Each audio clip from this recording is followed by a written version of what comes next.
Hello दोस्तों, good morning, नमस्कार। आप सभी का स्वागत है आप सभी के अपने यूट्यूब चैनल परीक्षा की शिक्षा में। आई होप कि आप सभी जो है अच्छे हैं, कुशल मंगल हैं, अपनी तैयारी जो है बढ़िया तरीके से कर रहे हैं। तो जो बच्चे क्लास में फर्स्ट टाइम है, पहली बार नए हैं, उन सभी को बता दें हमारे चैनल पर जो है आपकी बीएड इंट्रेंस एग्जाम 2025 की जो आपकी तैयारी साथों रेगुलर बेसिस पे करवाई जा रही है और कंप्लीट करवाई जाए। तो जिसे भी तैयारी पूरी करनी है, चैनल को सब्सक्राइब करके हमारे साथ जुड़ जाएंगे। उसके बाजू में जो बेल आइकन दिया गया है उसको ऑन करें। क्लास का समय इंपॉर्टेंट है, देख लीजिए। जीके जीएस की क्लास जो है सुबह 10 बजे मॉर्निंग में, रीजनिंग की जो क्लास है दोपहर को 1 बजे और हिंदी की जो क्लास है शाम को 7 बजे आपको हमारे चैनल पर देखने को मिलती है। तो जो टाइम है इसको नोट करके रखें, इसी टाइम पर आपको क्लासेस से जुड़ना, अपनी तैयारी को पूरा कंप्लीट करना। नीचे डिस्क्रिप्शन देखें, आपको इंस्टाग्राम टेलीग्राम का लिंक मिलेगा, तो आप हमें इंस्टाग्राम पर फॉलो करके और टेलीग्राम चैनल को ज्वाइन कर लेंगे। टेलीग्राम चैनल पर ज्वाइन करेंगे तो यहाँ पर डेली बेसिस पर आपको क्लास का नोटिफिकेशन दिया जाता है। बाकी जो एग्जाम के लिए अपडेट होगा आपको जो टेलीग्राम चैनल के माध्यम से बताया जाएगा, तो आप लोग जो है यहाँ से जुड़े रहेंगे, तो आपका कोई भी अपडेट जो है मिस नहीं होने वाला है। ठीक है, चलिए तो क्लास स्टार्ट करते हैं।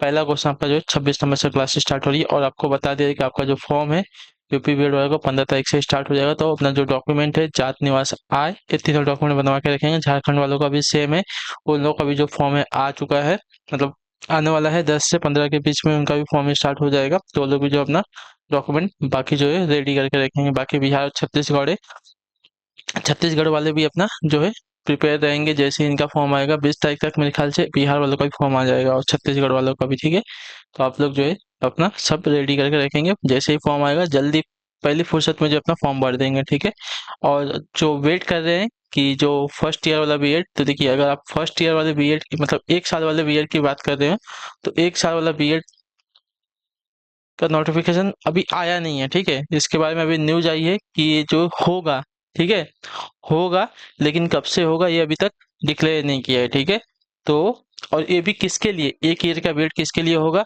तो जिसने अपना पीजी किया हो यानी कि पोस्ट ग्रेजुएशन किया होगा, उसके लिए जो है आपका फर्स्ट ईयर का बीएड लागू होने वाला है। ठीक है, ये बात याद रखेंगे।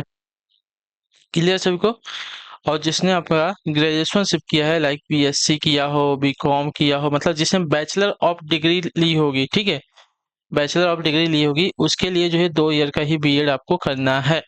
क्लियर सभी को इसके बारे में, इतना याद रखिएगा। चलिए,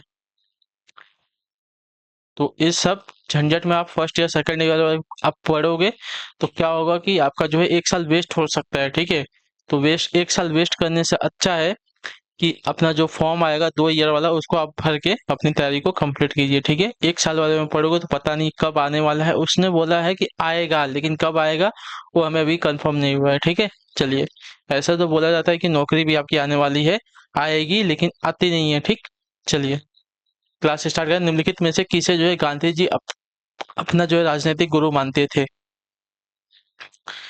निम्नलिखित में से किसे जो है गांधी जी अपना राजनीतिक गुरु मानते थे, तो इसका सही उत्तर हो जाएगा साथियों गोपाल कृष्ण गोखले। ठीक है, जो आपका नंबर डी दिया गया है ऑप्शन आपका राइट आंसर हो जाएगा। ठीक है, क्लियर हो गया इसके बारे में। गांधी जी अपना राजनीतिक गुरु जो है गोपाल कृष्ण गोखले को मानते थे। चलिए अगले क्वेश्चन की तरफ बढ़ेंगे। आपका है 27वां प्रश्न है। पूछा आपका निम्नलिखित में से कौन सा संविधान संशोधन अधिनियम प्रारंभिक शिक्षा के मूल अधिकार के रूप में होने से संबंधित है, बताइए। कौन सा संविधान संशोधन अधिनियम जो है प्रारंभिक शिक्षा के मूल अधिकार के रूप में होने से संबंधित है, तो इसका राइट आंसर आपका हो जाएगा साथियों 86वां संविधान संशोधन अधिनियम। ऑप्शन नंबर सी जो दिया गया आपका सही उत्तर होगा। ठीक है, क्लियर क्लियर सभी को इसका।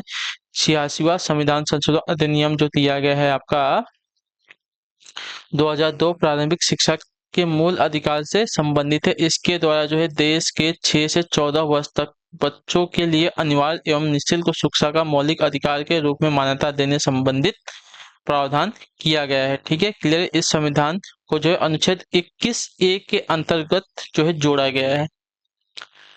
अगले क्वेश्चन की तरफ बढ़ेंगे, ध्यान से देखेंगे। आपका 28वां, विश्व का सबसे बड़ा द्वीप समूह कौन सा है, बताइए। विश्व का सबसे बड़ा द्वीप समूह कौन सा है, तो विश्व का सबसे बड़ा द्वीप समूह अगर देखा जाएगा आपका ग्रीनलैंड हो जाएगा। ऑप्शन नंबर ए जो दिया गया आपका राइट आंसर होगा। ठीक है, विश्व का सबसे बड़ा द्वीप समूह आपका ग्रीनलैंड है। क्लियर सभी को इसके बारे में। चलिए अगले क्वेश्चन की तरफ बढ़ेंगे। आपका ध्यान से देखेंगे 29 पन्ना लाल घोष निम्नलिखित में से कौन से वाद्य यंत्र बजाते थे, बताइए। पन्ना लाल घोष जो है निम्नलिखित में से कौन सा वाद्य यंत्र बजाते थे, तो इसका राइट आंसर आपका हो जाएगा साथियों बांसुरी। ऑप्शन नंबर ए जो दिया गया आपका सही उत्तर होगा। ठीक है, पन्ना लाल घोष आपका बांसुरी वाद्य यंत्र बजाते थे। क्लियर सभी इसके बारे में। अगले क्वेश्चन की तरफ बढ़ेंगे। आपका 30वां प्रश्न ध्यान से देखेंगे। पूछा गया आपका रियो शिखर सम्मेलन का संबंध किससे है, बताइए। रियो शिखर सम्मेलन का जो संबंध है किससे है, तो इसका राइट आंसर आपका हो जाएगा तो जैव विविधता पर सम्मेलन से। ठीक है, ऑप्शन नंबर ए जो दिया गया आपका राइट आंसर होगा। रियो शिखर सम्मेलन का संबंध आपका जैव विविधता विविधता पर सम्मेलन से। रियो डी जेनेरियो ब्राजील में जो है 1992 में प्रथम सम्मेलन हुआ, जिसे अर्थ समिट यानी कि पृथ्वी सम्मेलन कहा जाता है। इसका संबंध जो है पर्यावरण संरक्षण और जैव विविधता जैसे मुद्दों से है। ठीक है, क्लियर है। चलिए अगले क्वेश्चन की तरफ बढ़ेंगे। आपका 31 31 नंबर ध्यान से देखिएगा, बताइएगा। बहुगुणिता किसमें परिवर्तन होने पर होती है, बताइए।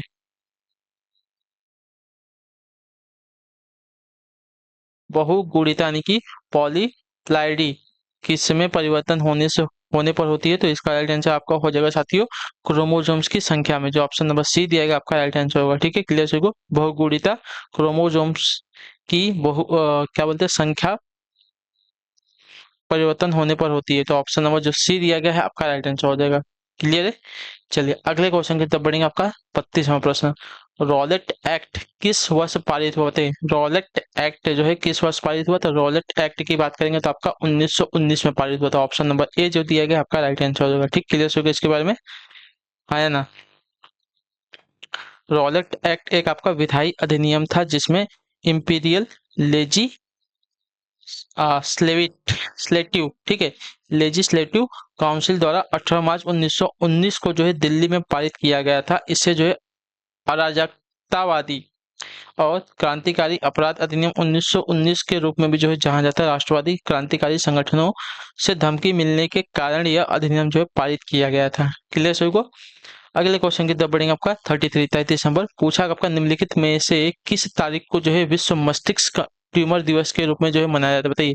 निम्नलिखित में से किस तारीख को जो है विश्व मस्तिष्क ट्यूमर दिवस के रूप में मनाया जाता है, तो आपका राइट आंसर यहाँ पे हो जाएगा साथियों 8 जून को। जो ऑप्शन नंबर बी दिया गया है आपका राइट आंसर हो जाएगा। ठीक है, हर साल जो है 8 जून को विश्व ट्यूमर दिवस के रूप में मनाया जाता है। ऑप्शन नंबर बी जो दिया गया आपका करेक्ट आंसर हो जाएगा। ठीक है, देखिए अगर क्लासेस अच्छी लग रही है तो क्लासेस को आप लोग जो है लाइक करते हुए चलेंगे। ठीक है, बाकी आपको कुछ नहीं करना है, सिर्फ लाइक और चैनल को सब्सक्राइब करना है। बाकी जो है करना है हम कर लेंगे, आपको पूरा पढ़ा देंगे। ठीक है, एक एक क्वेश्चन जो है आपका जो पढ़ा रहे हैं वहां से आने की संभावना पूरी है। ठीक है, क्योंकि हमने पिछले साल भी देखे थे जितने हमने क्वेश्चन पढ़ाए थे उसमें से जो है लगभग 80% क्वेश्चन आपके जो है एग्जाम में आए थे। 80% क्वेश्चन की बात कर रहा हूँ मैं। भारतीय संविधान के आर्टिकल 326 के अनुसार हर राज्य के विधानसभा और विधान परिषद के चुनाव वयस्क मताधिकार के आधार पर होंगे। वयस्क मताधिकार से तात्पर्य है कि प्रत्येक भारतीय नागरिक की उम्र चुनाव में भाग लेने के लिए कितने वर्ष होनी चाहिए, बताइए।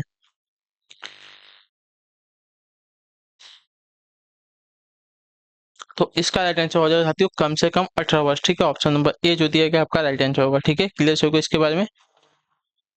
प्रत्येक भारतीय नागरिक की उम्र जो है चुनाव में भाग लेने के लिए कितने वर्ष होने चाहिए, 18 वर्ष के। अगले क्वेश्चन की तरफ बढ़ेंगे। आपका 35 35 ध्यान से देखिएगा। निम्नलिखित में से कौन सी पुस्तक जो है रोहितन मिस्त्री द्वारा लिखी गई है, बताइए। निम्नलिखित में से कौन सी पुस्तक जो है आपका रोहितन मिस्त्री द्वारा लिखी गई है, तो इसका राइट आंसर आपका हो जाएगा साथियों अ फाइन बैलेंस। ठीक है, ऑप्शन नंबर डी जो दिया गया आपका right answer. A fine balance पुस्तक जो है आपका रोहितन मिस्त्री द्वारा लिखी गई है। ठीक, क्लियर हो गया इसके बारे में। चलिए इसके अंदर जो है आपातकाल के बारे में बताया गया है, इमरजेंसी के बारे में। अगले क्वेश्चन की तरफ बढ़ेंगे। आपका 36 नंबर। निम्नलिखित में से कौन सी जो है कल्पना चावला की जीवनी है और जॉन पियरी हैरिसन द्वारा लिखी गई है, बताइए। कौन सी जो है कल्पना चावला की जो है जीवनी है, ठीक है, यानी कि आत्मकथा है, और जॉन पियरी द्वारा लिखी गई है, तो इसका राइट आंसर आपका हो जाएगा साथियों एज ऑफ टाइम। ठीक है, ऑप्शन नंबर ए जो दिया गया आपका right answer. Age of time जो है कल्पना चावला की क्या है जीवनी है, जिसे जॉन पियरी हैरिसन ने लिखा है। भारत में जन्मी अमेरिकी अंतरिक्ष यात्री कल्पना चावला की जीवन पर आधारित पुस्तक को जो है उनके पति ने एक कार्यक्रम में विमोचन किया था। कल्पना का कोलंबिया अंतरिक्ष शटल दुर्घटना में जो है निधन हो गया था। क्लियर सभी को। चलिए अगले क्वेश्चन की तरफ बढ़ेंगे। आपका है 37 ध्यान से देखिएगा, बताइएगा राइट आंसर क्या हो जाएगा। 1658 में बहादुरपुर के युद्ध में शाहजहां के दूसरे बेटे शाह शुजा को शाहजहां के पोते रिक्त हसन ने हराया था। किसने, बताइए। 1658 में बहादुरपुर के युद्ध में शाहजहां के दूसरे बेटे शाह शुजा ने शाहजहां के पोते रिक्त स्थान को हराया था। किसकी बात कर रहा है? तो आपका राइट आंसर यहाँ पे हो जाएगा साथियों सुलेमान सिक्को को। ठीक है, ऑप्शन नंबर बी आपको जो दिया गया आपका राइट आंसर होगा। शाहजहां के 4 बेटे थे, दारा, औरंगजेब, शाह शुजा और मुराद। ठीक है, 1658 ईस्वी में बहादुरपुर के युद्ध में शाहजहां के दूसरे बेटे शाह शुजा को जो है दारा के पुत्र सुलेमान सिको ने पराजित किया था। क्लियर सभी को इसके बारे में? शाह शुजा को किसने पराजित किया था? तो सुलेमान सिको, शाहजहां के पोते ने। ठीक है, और शाहजहां भी जो है उसका मतलब शाह शुजा भी जो है उसका बेटा था शाहजहां का। अगले क्वेश्चन की तरफ बढ़ेंगे। आपका 38 नंबर, फिरोजाबाद में 200 वर्षों से भी अधिक समय से रिक्त स्थान का उत्पादन किया जा रहा है, किसका बताइए? फिरोजाबाद में जो है 200 वर्षों से भी अधिक समय से जो है किसका उत्पादन किया जा रहा है? तो आपका राइट आंसर यहाँ पे हो जाएगा साथियों कांच की चूड़ियों का। ऑप्शन नंबर जो बी दिया गया है आपका सही उत्तर होगा। ठीक, क्लियर सभी को? उत्तर प्रदेश के फिरोजाबाद में 200 वर्षों से भी अधिक समय से जो है कांच की चूड़ियों का जो है उत्पादन हो रहा है। क्लियर? चलिए अगले क्वेश्चन की तरफ बढ़ेंगे। आपका 39 नंबर, कौन सा जो है कथक घराना नृत्य शैली के आध्यात्मिक आध्यात्मिक पहलुओं पर अधिक ध्यान देता है? बताइए कौन सा कथक घराना जो है नृत्य शैली के आध्यात्मिक पहलुओं पर अधिक ध्यान देता है? तो इसका सही उत्तर आपका हो जाएगा साथियों लखनऊ घराना। ऑप्शन नंबर सी जो दिया गया आपका राइट आंसर होगा। ठीक है, उत्तर प्रदेश का लखनऊ घराना जो है कथक नृत्य शैली के आध्यात्मिक पहलुओं पर अधिक ध्यान देता है। क्लियर है सभी को इसके बारे में? चलिए अगले क्वेश्चन की तरफ बढ़ेंगे। आपका 40 नंबर, ध्यान से देखिएगा, बताइएगा राइट आंसर का। हिंदू पौराणिक कथाओं के अनुसार महाकाव्य रामायण में भगवान श्री राम अयोध्या के शासक थे जो रिक्त स्थान की राजधानी थी। बताइए हिंदू पौराणिक कथाओं कथाओं के अनुसार जो है महाकाव्य रामायण में भगवान श्री राम जो है अयोध्या के शासक थे जो कि रिक्त स्थान की राजधानी की किसकी? हस्तिनापुर की, कुरु की, कलिंग की या कौशल की? तो कौशल की। ऑप्शन नंबर जो डी दिया गया है आपका राइट आंसर होगा। ठीक है, क्लियर होगा इसके बारे में? अयोध्या जो है कौशल की राजधानी थी, कौशल प्रदेश की। अगले क्वेश्चन की तरफ बढ़ेंगे। आपका है 41वां प्रश्न, ध्यान से देखिए, किस भारतीय ने जो है अर्थशास्त्र में नोबेल मेमोरियल पुरस्कार जीता है? बताइए भारतीय ने। ठीक है, किस भारतीय ने जो है अर्थशास्त्र में नोबेल मेमोरियल पुरस्कार जीता है? तो इसका राइट आंसर आपका हो जाएगा साथियों अमर्त्य सेन। ठीक है, अमर्त्य सेन ने तो जो आपका दिया गया है बी वाला ऑप्शन आपका राइट आंसर होगा। ठीक है, उन्होंने जो है 1998 में अर्थशास्त्र के नोबेल पुरस्कार से सम्मानित किया गया था। ठीक है, क्लियर सभी को इसके बारे में? चलिए 1919 में जो है भारत रत्न पुरस्कार से भी इन्हें जो है सम्मानित किया गया। क्लियर सभी को? उन्हें जो है नोबेल पुरस्कार कल्याणकारी अर्थशास्त्र के क्षेत्र में दिया गया है। अगले क्वेश्चन की तरफ बढ़ेंगे। आपका ध्यान से देखेंगे 42 नंबर, क्या पूछा गया? भारतीय मुक्केबाज एम सी मैरी कॉम द्वारा निम्नलिखित आत्मकथा का शीर्षक क्या? बताइए एमसी मैरी कॉम द्वारा लिखित आत्मकथा का शीर्षक क्या है? तो इसका राइट आंसर आपका हो जाएगा साथियों अनब्रेकेबल। ठीक है, ऑप्शन नंबर जो बी दिया गया आपका राइट आंसर है। एमसी मैरी कॉम भारत की पहली मुक्केबाज है। वे जो है पूर्वोत्तर के मणिपुर की मूल निवासी है। मैरी कॉम 8 बार जो है विश्व मुक्केबाजी प्रतियोगिता की विजेता रह चुकी हैं। 2012 के लंदन ओलंपिक में जो है कांस्य पदक एवं एशियाई खेलों में स्वर्ण पदक जीता था इन्होंने। ठीक है, क्लियर सभी को इसके बारे में? इन्हें जो है पद्मश्री, पद्म भूषण और राजीव गांधी खेल रत्न पुरस्कार से भी जो है नवाजा जा चुका है। चलिए, और इनकी जो आत्मकथा है इसका शीर्षक का नाम है अनब्रेकेबल। इसके ऊपर जो है मूवी भी आ चुकी है, एक पिक्चर भी आ चुकी है, तो जाके आप देख सकते हैं, सर्च कर सकते हैं। ठीक है, चित्रकूट जलप्रपात भारत के किस राज्य में स्थित? बताइए चित्रकूट जलप्रपात जो है भारत के किस राज्य में स्थित है? तो आपका राइट आंसर यहाँ पे हो जाएगा साथियों छत्तीसगढ़। ऑप्शन नंबर जो सी वाला दिया गया आपका राइट आंसर होगा। ठीक है, डी यहाँ पे नहीं, यहाँ पे आएगा। ठीक, चलिए चित्रकूट जलप्रपात जो है छत्तीसगढ़ प्रदेश में स्थित है। इस प्रपात की ऊंचाई जो है 90 फुट है। यह जो है जगदलपुर से जो है 39 किलोमीटर दूर इंद्रावती नदी पर जो है बना हुआ है। ठीक, क्लियर हो गया इसके बारे में? चलिए अगले क्वेश्चन की तरफ बढ़ेंगे। आपका 44वां प्रश्न, ध्यान से देखें, वेनेजुएला की राजधानी है क्या? बताइए वेनेजुएला की राजधानी क्या है? तो वेनेजुएला की अगर बात करेंगे तो आपका राइट आंसर यहाँ पे हो जाएगा काराकास। ठीक है, तो ऑप्शन नंबर जो डी दिया गया आपका राइट आंसर हो जाएगा काराकास जो आपकी वेनेजुएला की राजधानी है। चलिए नेक्स्ट आपका है 45वां प्रश्न, ध्यान से देखेंगे, भारत में निम्नलिखित में से किस रेडियोधर्मी धातु का जो है विश्व का सबसे बड़ा भंडार मौजूद? बताइए भारत में निम्नलिखित में से किस रेडियोधर्मी धातु का जो है विश्व का सबसे बड़ा भंडार मौजूद है? तो इसका राइट आंसर आपका हो जाएगा साथियों थोरियम का। ऑप्शन नंबर जो डी दिया गया है आपका राइट आंसर होगा। ठीक है, क्लियर से को रेडियोधर्मी धातु का विश्व का सबसे बड़ा भंडार आपका जो है रेडियोधर्मी क्या है धातु आपकी थोरियम है। ऑप्शन नंबर जो डी दिया गया है आपका सही उत्तर होगा। क्लियर से होगा इसके बारे में। चलिए देखिए, अभी आपको वापस बता दें कि आपकी जो फॉर्म है उसके डेट आ चुके हैं, तो 15 तारीख से आपके फॉर्म भरे जाएंगे। जो बच्चे नए हैं उनको नहीं पता है तो बता दिया जाता है, 15 तारीख से जो है यूपीबीएड का फॉर्म आ चुका है, तो आप लोग जो है ये स्टार्ट कर दीजिएगा भरना। अपना जो डॉक्यूमेंट है सब बनवा के रख लीजिएगा। और क्लासेस आपको अच्छी लग रही है, पसंद आ रही है, तो देखिए रिक्वेस्ट है कि जो आप लोग चैनल को सब्सक्राइब नहीं करते हो, सिर्फ आप अटेंड करते हो, अटेंड करके चैनल को सब्सक्राइब भी कर लीजिए, क्लिक कर लीजिए और क्लास को जो है एक एक लाइक करके चला जाइए, कोई दिक्कत नहीं है। ठीक है, इतना काम बस कर लीजिए आप लोग। ऑस्ट्रेलिया के एकमात्र द्वीपीय राज्य का नाम बताइए, बताइए ऑस्ट्रेलिया के एकमात्र द्वीपीय राज्य का नाम बताइए। तो ऑस्ट्रेलिया के एकमात्र द्वीपीय राज्य का नाम आपका हो जाएगा टैज़मेनिया। ठीक है, टैज़मेनिया। ऑप्शन नंबर जो सी दिया गया आपका राइट आंसर होगा। ठीक है, टैज़मेनिया या तस्मानिया ऑस्ट्रेलिया का एक मात्र द्वीपीय राज्य है। क्लियर सभी को इसके बारे में। चलिए नेक्स्ट है आपका 47 47 नंबर, निम्नलिखित में से कौन सा शहर जो गोदावरी नदी के किनारे पर स्थित नहीं है? ठीक है, नासिक, नवसारी, नांदेड़ या निजामाबाद। तो आपका ऑप्शन नंबर जो दिया गया है नवसारी। ऑप्शन नंबर बी जो दिया गया आपका राइट आंसर। नवसारी जो है भारत के गुजरात राज्य का एक नगर है, यह जो है सूरत के समीप है और जो है कभी कभी उसका जुड़ाव शहर जुड़वा शहर भी कहा जाता है। ठीक है, सूरत का यह जो है शहर गोदावरी नदी के तट पर स्थित नगर नहीं है। बाकी नासिक, नांदेड़ और निजामाबाद ये जो तीन शहर है आपके गोदावरी नदी के किनारे पर स्थित है। अगले क्वेश्चन की तरफ बढ़ेंगे। 48 नंबर, चंद्रगुप्त के पुत्र का नाम बताइए जिन्होंने 298 से लेकर 272 ईसा पूर्व के बीच शासन किया था और संपूर्ण भारत में जो है साम्राज्य को बढ़ाया था। चंद्रगुप्त के पुत्र का नाम बताइए जिन्होंने 298 से लेकर 272 ईसा पूर्व के बीच में शासन किया था और संपूर्ण भारत में जो साम्राज्य को बढ़ाया था, कौन था? तो आपका राइट आंसर यहाँ पर हो जाती हो बिंदुसार। ऑप्शन नंबर जो सी दिया गया आपका राइट आंसर। मौर्य सम्राट चंद्रगुप्त के पुत्र व उत्तराधिकारी जो है बिंदुसार थे। बिंदुसार को जो है अमित्रघात, सिंहसेन, अजातशत्रु, वारिसार भी कहा जाता है। बिंदुसार जो है महान मौर्य सम्राट अशोक के पिता थे। बिंदुसार को जो है पिता का पुत्र और पुत्र का पिता नाम से भी जो है जाना जाता था, क्योंकि वह जो है प्रसिद्ध व परमकारी शासक चंद्रगुप्त मौर्य के पुत्र और महान राजा अशोक के जो है पिता थे। क्लियर है।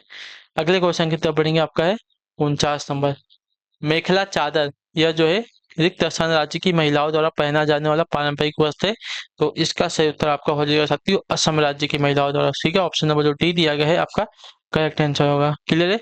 चलिए आखिरी क्वेश्चन है आपका 50 नंबर, ध्यान से देखिएगा, बताइएगा राइट आंसर क्या हो जाएगा। रविन्द्रनाथ टैगोर ने निम्नलिखित में से किस देश का राष्ट्रगान लिखा था? देखिए भारत का तो लिखा ही था, भारत के साथ साथ उन्होंने जो है बांग्लादेश का भी जो है राष्ट्रगान लिखा था। तो ऑप्शन नंबर जो डी दिया गया आपका राइट आंसर होगा। क्लियर सो इसके बारे में। रविन्द्रनाथ टैगोर जो है विश्व के एकमात्र ऐसे कवि है जिन्होंने जो है दो देशों भारत एवं बांग्लादेश का जो है राष्ट्रगान लिखा है। उनकी एक रचना जो है गीतांजलि पर उन्हें वर्ष 1913 में साहित्यिक नोबेल पुरस्कार मिला है। अन्य जो है उनकी रचनाएं हैं गोरा एवं नौका डूबी है। ठीक है, चलिए तो आई होप कि आपको जो है क्लास अच्छी लगी होगी। ठीक है, जैसी भी लगी होगी नीचे आप लोग कमेंट कर दीजिए, अपना फीडबैक जो है क्लास के बारे में दे दीजिएगा। अगर अच्छी लगे तो क्लास को लाइक कर देगा। अपनी तैयारी को अब तक कंप्लीट करना चाहते हैं तो चैनल को जो है सब्सक्राइब कर हमारे साथ जुड़ जाएगा। हम आपसे मिलते हैं आपकी नेक्स्ट क्लास में, तब तक के लिए टाटा बाय बाय, जय हिंद जय भारत। आपसे क्लास से जुड़ने के लिए बहुत बहुत ही धन्यवाद साथियों।